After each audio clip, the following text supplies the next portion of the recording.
بسم اللہ الرحمن الرحیم۔ آیت بھی ہے کہ جو کربلا کی زیارت پہ جاتا ہے جتنے دن، 3 دن 4 دن 5 دن جتنے بھی دن جاتا ہے، یہ دن اس کی زندگی میں کاؤنٹ نہیں ہوتے۔ مثال کے طور پر اگر 30 سال 40 سال 50 سال 60 سال 6 مہینے 4 دن زندگی تھی تو یہ جو 4 دن گیا ہے یہ بونس ہے۔ یہ 4 دن کاؤنٹ کہتے ہیں نہیں ہوتے۔ کیوں کاؤنٹ نہیں ہوتے؟ پروردگار کیوں کاؤنٹ نہیں ہو رہے؟ مطلب ایسا کیا ہے وہاں پہ؟ سورج بھی ہے، روشنی بھی ہے، دن بھی گر رہا ہے، 24 گھنٹے بھی ہو رہے ہیں، تو ٹائم تو گزر رہا ہے، تو کیوں نہیں کاؤنٹ ہو رہے؟ ہاں نہیں، وہ وادی عشق کی وادی ہے، اس میں جو وارد ہو جاتا ہے اسے مکان اور زمان سے باہر نکال لیا جاتا ہے۔ یہ کمال ہے، یہ کیسا کمال ہے، یہ کیسے ممکن ہے؟ وہ کیوں؟ کیونکہ وہاں عبد الہی ہے، وہ زمین عابدوں کی زمین ہے، وہاں اپنے وجودوں کو خدا کی خاطر بھیجا گیا ہے، اور وہ صرف خود کمال پہ نہیں بلکہ وہ کروڑوں کو کمال پہ لے کے جا رہے ہیں، کروڑوں کو، قیامت تک یہ سلسلہ جاری رہے گا۔ خدا، اس کا مطلب یہ ہے کہ وہ ہمیں خدا تک لے کے جانا چاہتے ہیں۔ ان کی زندگی کا اصل ہدف اللہ ہے۔ ہم اپنی زندگیوں میں دیکھیں عزیزان محترم، ہم خدا تک کتنے قریب ہیں۔ ہم مسلمان ہیں، اللہ کو مانتے ہیں، اللہ ایک ہے، ظاہر ہے، وہ بھی اس سے انکار کوئی، لیکن یہ ایک خدا میری زندگی میں کہاں ہے؟ میں اس خدا کے کتنے قریب ہوں؟ اگر ہم اپنی زندگیوں میں دیکھیں تو ہمیں اپنے اعمال کو، اپنی رفتار کو، کردار سے پتہ چلے کہ آدمی خدا سے کتنی محبت کرتا ہے، خدا کا کتنا انسان خدا کی خاطر، خدا کے لیے جی رہا ہے کہ نہیں جی رہا۔ اب کیسے آپ کمپیئر کریں؟ ہم اپنے آپ کو کیسے کوئی تو اسکینر ہو، مشین ہو کہ میں اپنی اور اپنے خدا کے معاملات کو چیک کروں، تو سب سے آسان نماز ہے۔ اگر اذان پر میں پریشان ہوتا ہوں کہ خالق کی آواز اور خالق مجھے بلا رہا ہے، تو جتنی تڑپ آپ کو نماز کے وقت پہ ہوتی ہے اتنے آپ خدا کے قریب ہیں۔ اب نہ میں آپ کو ڈیفائن کر سکتا ہوں، نہ آپ مجھے ڈیفائن کر سکتے ہیں، ہم کسی کے بارے میں کچھ کہہ ہی نہیں سکتے، بس آپ کی تڑپ کتنی ہے، کیونکہ بھائی اس سے آسان عبادت کوئی نہیں ہے، اس سے زیادہ وافر عبادت کوئی نہیں ہے۔ خوب حج، بھائی شاید استطاعت نہیں ہے، انسان حج نہیں کر سکتا، روزے ہو سکتا ہے مریض ہو سکتا ہے مشکل ہو، کہیں ہو، لیکن چلیں وہ بھی سال میں ایک دفعہ ہے، لیکن یہ تو روز ہے، 5 وقت میں ہے۔ اب آپ کی بے چینی آپ کو بتائے گی، اور یہ بے چینی کا آپ اس وقت احساس کریں کہ جب آپ کسی اور شہر جائیں، کسی اور ملک جائیں، اور وہاں آپ پہنچے تو آپ سوال اپنے میزبان سے یا جہاں پہ ہوں کیا پوچھیں گے؟ کہ رات کو سونے لگا ہوں؟ کیا پوچھیں گے؟ فجر کی اذان کتنے بجے ہے؟ پوچھیں گے نہیں پوچھیں گے؟ اگر یہ بے چینی ہے تو اس کا مطلب کیا ہے؟ آپ تڑپتے ہیں کہ میں وقت سے پہلے اپنے محبوب کی بارگاہ میں پہنچوں۔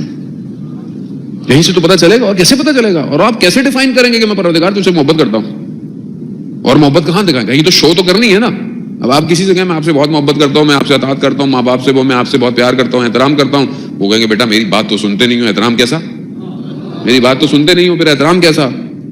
بیوی سے انسان محبت کا اظہار کرے اور کبھی پریکٹیکلی کوئی چیز کرے ہی نہیں تو وہ بھی کہے کہ یہ باتیں کرتا ہے۔ بچے سے آپ بولتے رہیں بیٹا تم بہت اچھے ہو، تمہارے لیے میں یہ لاؤں گا، تمہیں یہ لاؤں گا، اور کبھی آپ نے اس کو کبھی موٹیویٹ ہی نہیں کیا، کوئی تحفہ نہیں دیا، تو وہ کیا بولے گا؟ یہ سب ہوائیں ہیں، یہ باتیں ہیں۔ خوب پروردگار بھی عمل مانگ رہا ہے کہ بھائی تم اتنے دعوے دار ہو کہ تم میرے علاوہ کسی کو مالک نہیں مانتے اپنا، اور اپنے آپ کو میرا بندہ مانتے ہو، تو آؤ آؤ، کیوں منتظر ہوتے ہو کہ کوئی تمہیں خود کہے کہ نماز پڑھی یا نہیں پڑھی؟ کتنی شرمندگی ہو بندے کو، یعنی عاشق کو تو مر جانا چاہیے کہ اگر کوئی یہ کہے اس کو کہ محبوب تمہارا انتظار کر رہا تھا اور تم متوجہ نہیں تھے۔ اب علماء بیان کرتے ہیں تمثیل، مثالوں سے لیلا مجنو کی داستانوں کو۔ مجنو ایک شہر پہنچا اور اس نے بولا کہ لیلا کہاں ہے؟ تو کسی نے بولا کہ تم کون ہو؟ کہا مجنو ہوں۔ ہاں تم مجنو ہو اور تم لیلا کا پتہ پوچھ رہے ہو؟ تمہیں تو پتا ہونا چاہیے، تم کیوں پوچھ رہے ہو؟ تو مجنو نہیں ہو۔ پہنچ گیا دروازے پہ، مجنو پہنچ گیا، مجنو تھا، پہنچ گیا، دروازہ کٹکھٹایا، اندر سے آواز آئی کون؟ کہا میں. پھر آواز آئی ابھی تک میں ہی ہو، یعنی ابھی تک میں پھنسے ہوئے ہو. پھر کئی عرصے بعد واپس آیا، کہا کون؟ کہا تم. یعنی یہاں ختم ہونا پڑتا ہے کہ انسان فنا ہو جائے. کس پر؟ خالق پر. اصلا اپنے وجود کو دیکھے ہی نہیں، صرف جلوہ الہی نظر آئے، اسے آیات الہی نظر آئے، اسے ذکر سنائی دے. ہمارے استاد بیان کرتے تھے کہ ایک شخص کا دوست تھا جو ایک دروس میں جاتا تھا، تو اس نے کہا کہ مجھے بھی درس میں لے کے جاؤ. اس نے کہا وہ درس تمہیں سمجھ میں نہیں آئے گا. کہا نہیں، ایسی کیسی بات ہے، مجھے کیوں نہیں سمجھ میں آئے گا، میں بھی جاؤں گا. لے گیا، اصرار کیا. درس میں بیٹھے ہوئے تھے، استاد بیٹھے، شاگرد بیٹھے. 5 منٹ، 10 منٹ، 15 منٹ خاموشی، کوئی گفتگو نہیں، کوئی کلام نہیں. آدھا گھنٹہ گزرا، کہا درس ختم ہو گیا. اب یہ باہر نکلا، بولا یار یہ کون سا درس ہے، نہ کچھ کہا گیا نہ کچھ بتایا گیا. اب چلتا ہوا جا رہا ہے اور وہ استاد بھی آگے آگے جا رہے ہیں. تو اس نے دیکھا کہ راستے میں جو پودے لگے ہوئے ہیں ان پودوں میں سے سبحان اللہ، لا الہ الا اللہ کی آوازیں آ رہی ہیں. اس استاد نے مڑ کر کہا ابھی بھی کسی درس کی ضرورت ہے؟ یعنی جب انسان کا وجود کائنات کے ذکر کو سننے لگے، یسبح للہ ما فی السماوات و ما فی الارض، یہ ہر چیز زمین اور آسمان کی اس کی تسبیح کر رہی ہے. اصل تو یہی درس ہے. اب یہاں پر ملائکہ نور الہی کو عرش الہی پر، اللہ اکبر کیا حدیث ہے، کچھ نور کو دیکھا ملائکہ نے عرش پہ، اور اس سے پہلے کہ ان نوروں کو سجدہ کرنے لگتے ان انوار نے تسبیح اور تمجید شروع کر دی. ان انوار نے، اور اس تسبیح اور تمجید سے ملائکہ نے سیکھا کہ خدا کی تسبیح کیسے کرنی ہے. اللہ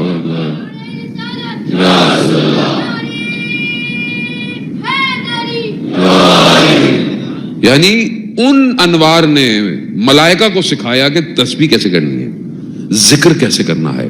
یہ جو پوری کائنات ذکر کر رہی ہے، یہ ذکر ان انوار کی وجہ سے ہے. سب سے پہلے انہوں نے تسبیح پڑھی ہے، تبھی پوری کائنات تسبیح پڑھ رہی ہے. اب آپ جتنے امام کے قریب ہوں گے آپ کو یہ تسبیحاں سنائی دیں گی. وہ بلند کریں اپنے آپ کو. اب انسان اگر اپنی زندگی میں ان اذکاروں کو نہ سن پائے تو پھر اس نے کیا سنا؟ دنیا جان کی باتیں سن رہا ہے، تہمتیں سن رہا ہے، غیبتیں سن رہا ہے، پتہ نہیں کیا کیا سن رہا ہے، لیکن ان ذکروں کو نہیں سن رہا جسے کائنات کر رہی ہے. آیت اللہ قاضی طباطبائی رضوان اللہ تعالی علیہ کہ جو اس مقام پہ تھے، کہ جو خود کہتے ہیں کہ جب ظہور ہوگا تو جو امام سے سوال پوچھے جائیں گے میں ان سوالوں کو جانتا ہوں. اس مقام پر پہ کہاں سے حاصل کیا؟ فجر سے پہلے 1 گھنٹہ نجف کے نگلستان میں نماز تہجد کی، قیام اور قعود میں. خود کہتے ہیں کہ جب میں پڑھتا تھا تو میرا آس پاس سب منقطع ہو جاتا تھا اور مجھے عرش الہی کے اذکار سنائی دیتے تھے. خوب انسان پہنچ سکتا ہے اس مقام پر، کیوں نہیں پہنچ سکتا؟ خدا نے منع تو نہیں کیا. اب جب آپ اپنے آپ کو دنیا سے خالی کریں گے، اور ہمارے ایک بزرگ بڑی اچھی بات کہتے تھے، جب تمہارے شکم دنیا کی غزالتوں سے خالی ہوں گے تو تمہیں آسمانوں کے ذکر سنائی دیں گے. اب انسان نے تو پر اتنا کیا ہوا اپنے آپ کو، جو ہے کھاؤ، اب یہ بھی نہیں پتا حلال ہے حرام ہے، شبہے کا ہے، کنفیوژن ہے. کتنا انسان کو احتیاط کرنی پڑتی ہے کھانے پینے کے معاملات میں. اس لیے احکامات ہیں کہ رات کو کتنا کھانا چاہیے، کب کھانا چاہیے. لیکن یہ چھوٹی سی چیزیں، میرا وقت نہیں کہ میں ان آداب کا ذکر کرتا ہے جو حضرت سیدہ نے کھانے کے لیے کہے ہیں. بس ایک جملہ کہوں گا اگر آپ درک کر جائیں. بی بی فرماتی ہیں کہ جب لقمہ تمہارے ہاتھ میں ہو بس تصور کرو کہ یہ لقمہ یہاں تک پہنچا کیسے ہے. اب اگر کوئی سبزی ہے مثلا، یا اگر کوئی گوشت بھی ہے تو یہ سبزی کیسے نکلی ہوگی. یعنی اتنا تیزی سے تصور کرو کہ خدا نے روشنی بھیجی، پانی بھیجا، زمین زرخیز کی، زمین سے یہ باہر نکلا، یہ تناور درخت بنا، یا یہ پھل بنا، یا یہ سبزی بنی، پھر کتنے جگہوں سے ہوتی ہوئی تم تک پہنچی ہے اور یہ تم کھا رہے ہو. اگر تم ایک لقمے پر نگاہ کرو تو تم معرفت الہی کو درک کر سکتے ہو. ایک لقمہ انسان کا معرفت دے سکتا ہے. اور اگر انسان واقعاً جب بھی کھا رہا ہو، عزیزان محترم، یہ چھوٹی چھوٹی سی سادی باتیں ہیں, یہی رائے حل ہیں. جب آپ کھا رہے ہیں تو آپ خدا سے دعا کیا کریں کہ پروردگار جو میں کھا رہا ہوں اس کو طاقت میں بدلنا, اور کیوں؟ تاکہ میں تیری عبادت میں کھڑا ہو پاؤں. یعنی جو میں کھا رہا ہوں جو مجھے طاقت دے, کیوں دے؟ کہ میں تیری عبادت میں کھڑا ہو پاؤں, نہ کہ یہ کھا کر تیری بارگاہ میں گناہ کروں. اب انسان اگر مریض ہوتا ہے, بیمار ہے, ضعیف ہے, تو گناہ چاہتے ہوئے بھی نہیں کر پاتا آدمی, کیونکہ گناہ کی طاقت ہی نہیں رکھتا. لیکن جب سالم ہے تو کوتاہی کرتا ہے, غلطی کرتا ہے, تو استغفار کرے کہ خدا طاقت دے مگر عبادت کے لیے. قیام جوان ہے ماشاءاللہ, آپ لوگ جوان ہیں, مولا کے ماننے والے ہیں. علامہ امینی دمشق میں گئے تو دوسرے فرقوں کے علماء بھی موجود تھے. انہوں نے ان سے کہا کہ آپ مولا متقیان کے بارے میں کچھ زیادہ بڑھا چڑھا کے بولتے ہیں. کہا کیوں؟ کہا آپ کہتے ہیں ایک رات میں 1000 رکعت پڑھتے تھے وہ نوافل, تو یہ کیسے آدمی پڑھ سکتا ہے ایک رات میں اتنے؟ تو علامہ امینی نے بولا کہ وہ تو امام تھے, یہ تو میں پڑھ سکتا ہوں. تو انہوں نے کہا کہ پڑھیے. انہوں نے شروع کر دی. ابھی آدھی رات گزری تھی تو پتہ نہیں کتنی 100 رکعتیں ہو گئی. اب انہوں نے کہا کہ بھائی اس کا مطلب ہے کہ آپ روک دیں, میں آپ تو پڑھ لیں, آپ نے پڑھ لی. تو آپ کو شاید علم نہ ہو, علامہ امینی کی ٹانگ میں تکلیف تھی, ایک ٹانگ, اور اسی تکلیف کے ساتھ وہ رہتے تھے. تو وہ خود فرماتے ہیں کہ میں نے زندگی میں کبھی 1000 رکعتیں نہیں پڑھی تھی, لیکن میں نے کہا کہ امام جانے اور 1000 رکعتیں جانے.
سلامت رہے. اور جانے محترم علامہ امینی کیا فرماتے ہیں کہ امام جانے اور 1000 رکعتیں جانے. اب امام کے ماننے والے جوانوں کو کم از کم 1% تو رکعتیں پڑھنی چاہیے. 1000 رکعتوں کا 1% کتنا ہوا؟ تو 10 رکعتیں تو پڑھیں مولا کے ماننے والے. جوان ہیں, خدا نخواستہ نہ بیماری ہے, نہ ٹانگوں میں درد ہے, نہ کچھ ہے. 1% تو ولایت کو فالو کریں. وہ اصل تو نعرہ یہی ہے نا کہ جب آپ رات کو کھڑے ہوں اور آپ کو نیند آ رہی ہو, تھکاوٹ ہو رہی ہو, وہاں پھر آپ کہیں کہ نہیں میں تو عاشق امیر المومنین ہوں, میرا مولا خدا تیری بارگاہ میں کھڑا ہوتا تھا, ظلم تو نفسی کی صدائیں ہیں, دعائیں ہیں, تو میں کیوں نہیں کر سکتا؟ اب آپ بندگی انہی سے سیکھ سکتے ہیں نا, اور کون سکھائے گا بندگی؟ خود کہتے ہیں کہ تم خدا تک نہیں پہنچ سکتے ہمارے بغیر. عزیزان محترم کو اپنی زندگیاں ایسی گزاریں. یہ جوانی میں موقع ہے, پھر نہیں ملے گا موقع. اور جس نے جوانی میں خدا کے لیے کھڑا ہو گیا اسے پھر زندگی ہلا. المومن جبل الراسخ ہے. مومن ایک محکم پہاڑ کی طرح ہے, بن جائے گا, اور اتنا اس کے وجود سے نور نکلے گا. دیکھیں خود جنت میں جانا کمال نہیں ہے بھائی کہ آپ خود جنت میں چلے جائیں. کمال یہ ہے آپ اپنے ساتھ 100 کو لے کے جائیں. یعنی آپ اس قابل ہوں کہ آپ بولے میں 100 کو جنت میں لے کے جاؤں گا. کیسے ہوگا؟ وہ تبھی ہوگا کہ جب رات کی تاریکی میں آپ ایسے چمکیں کہ ملائکہ آپ کو دیکھیں کہ دیکھو روئے زمین پر خالق کے بندے عبادت میں چمک رہے ہیں. اب یہی بندگی ہے جہاں مطلب کوئی ہارڈ فارمولا نہیں ہے. دین سخت نہیں ہے, اتنا دین آسان ہے, ہم نے سخت بنا دیا ہے. دین آسان ہے. جب آپ اس کی بارگاہ میں اٹھیں گے تو آپ دن میں سارے کام صحیح کریں گے, یہ آپ یاد رکھ لیں. اور ظاہر ہے آپ کو خود شرم آئے گی. یار میں رات کو خدا کی عبادت بھی کر رہا تھا, صبح کسی کا حق کھا رہا ہوں, کیسے کھائیں گے آپ؟ ہو ہی نہیں سکتا. یا یوں کہیں کہ یہ رات کی عبادت خود گناہوں سے دور کر دے گی. خود گناہوں, اگر آپ چاہتے ہیں, میں نہیں کہہ رہا, یہ چھٹے امام جعفر صادق علیہ السلام, اللہم صلی علی محمد, یہ امام فرماتے ہیں اگر تم چاہتے ہو کہ تمہارے چہروں پر نور آئے تو تہجد کی نماز پڑھو. یہ چہرے کو نورانی کریں گے تو روح کو تو پتہ نہیں کہاں لے کے جائیں گے. یہ خوب انسان جب اس طرح تربیت یافتہ ہو, اور جب آپ کا بچہ آپ کو یہ دیکھتا ہو کہ میرا باپ رات کی تاریکی میں کسی کو سجدے کرتا ہے, کیا بچے کی تربیت ہوگی؟ خود سوچیں آپ. اللہ اکبر. عشق یہی ہے, کچھ نہیں کام آئے گا, میں آپ کو بتا رہا ہوں, سب رہ جائے گا یہی, وہی ہے وہی رہے گا. اسی کے پاس آئیں, اسی کی بارگاہ میں آئیں. زندگی کے جو مشکلات اور یہ معاملات ہیں, یہ اس کے لیے کچھ بھی نہیں ہے, سارے خزانے اسی کے ہیں. وہ جو چاہتا ہے وہ دیں اسے, وہ خزانہ, وہ قلب آپ کا ہے, اسے آپ کا قلب چاہیے. آیت اللہ قاضی طباطبائی بیان کرتے تھے کہ دل جو ہے وہ صرف خدا کے لیے ہے, اسے کسی اور کو کرائے پہ مت دینا. اسے نہیں کہ اس کا ایک کمرہ کسی اور کو دے دوں, ایک کمرہ کسی اور کو دے دوں, ایسا نہیں ہو سکتا. یہ پورا کا پورا چاہیے, پورا دیں خدا کو. پھر دیکھیں آپ دنیا کہاں ہوتی ہے, آپ کے پیچھے, آگے, دائیں بائیں, سب. اور اس کا اصل ہدف یہی ہے کہ جب آپ خدا کی طرف بڑھیں گے تو خدا آپ کو آپ کا وظیفہ یاد دلا دے گا. دیکھیں تمہارا مقصد اس وقت امام کی نوکری ہے, تم نے امام کی نوکری کرنی ہے, کیونکہ خدا کو روئے زمین پر سب سے زیادہ عزیز یوسف زہرا ہے. یہ خدا کو سب سے زیادہ پسند ہے, خدا کا پسندیدی ہستی ہے. ائمہ انتظار کرتے رہے, ہر امام نے یہی کہا, خاص طور پہ چھٹے امام کہتے ہیں کاش میں ہوتا آخری زمانے میں. انبیاؤں نے آخری امام کو سلام بھجوائے ہیں, نفس سے اولیاء خدا گزر جائے پاس سے,